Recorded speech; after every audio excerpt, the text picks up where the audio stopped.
I'm only days into my self-imposed pity party on how no one's watching, no one's listening, and it's way too much Trump stuff to cover. And guess what?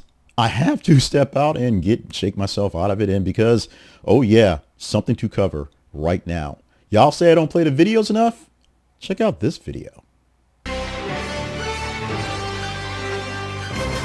This is CNN Breaking News. And we do have breaking news, a lot of it. President Trump is angry, accusing both Israel and Iran of violating the ceasefire deal he just announced hours before. He dropped a bomb of his own of the F variety when speaking to reporters just a short time ago. This is what he said. I didn't like plenty of things I saw yesterday. I didn't like the fact that Israel unloaded right after we made the deal. They didn't have to unload. And I didn't like the fact that the retaliation was very strong. But in all fairness, Israel unloaded a lot. And now I hear Israel just went out because they felt it was violated by one rocket that didn't land anywhere. That's not what we want, I'll tell you. And I'm telling you, I'm not happy about that, Israel, either. I don't like the fact that Israel went out this morning at all. And I'm going to see if I can stop it. We basically have two countries that have been fighting so long and so hard that they don't know what the fuck they're doing. Do you understand that? Yes, President Trump visibly frustrated as he's lashing out at both Israel and Iran, saying that his remarks outside the White House on his way to Marine One, to Air Force One, to the Netherlands to talk to NATO. Supposedly about catching up on payments and maybe some Ukraine stuff. Oh yeah, that conversation has shifted. The quote, which I've heard basically every 7 minutes on CNN since he said it, they don't know what the F they're doing. Now, that quote is an outburst coming from a deeper discussion on the fragile ceasefire he brokered between the two nations, Israel and Iran, and he openly blamed both nations for doing what they both claimed the others did, violating the deal.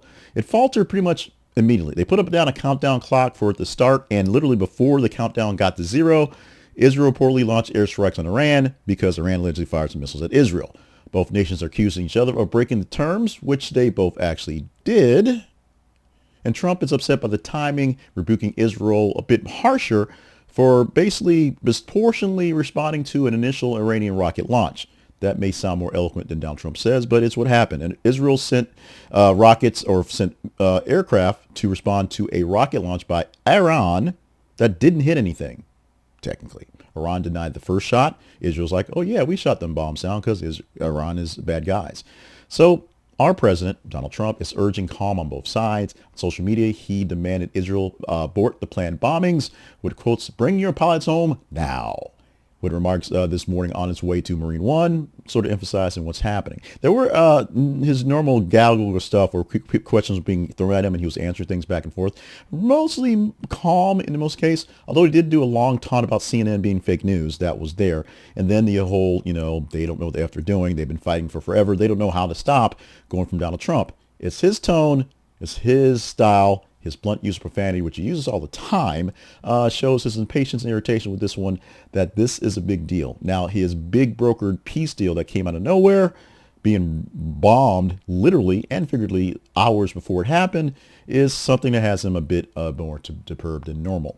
Some see some honesty in his words, like, yo, he's realizing that he's not the master of puppets that he thinks he is, and some just thinks it's a reckless person who's using F-bombs because he can, which both can be true, especially with the high stakes moment right now. He should be more presidential. You can, your mileage may vary on that one, going in the mediation process. So let's think about the candid tone that we have from Mr. President.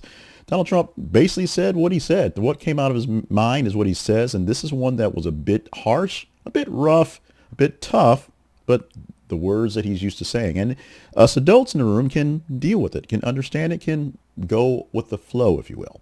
Now, the big thing is, doesn't sound presidential. Not quite gravitatis. I don't think George W. Bush would be dropping these H-bombs. And if Reagan was dropping H-bombs, F-bombs, and if Reagan was dropping some, blue language outside of the conference room, I think people would notice. Eisenhower, probably his speed. Will the language used by President Donald Trump do anything to up or down, raise or lower the stakes in the ceasefire he thought he brokered? I guess we'll just have to see.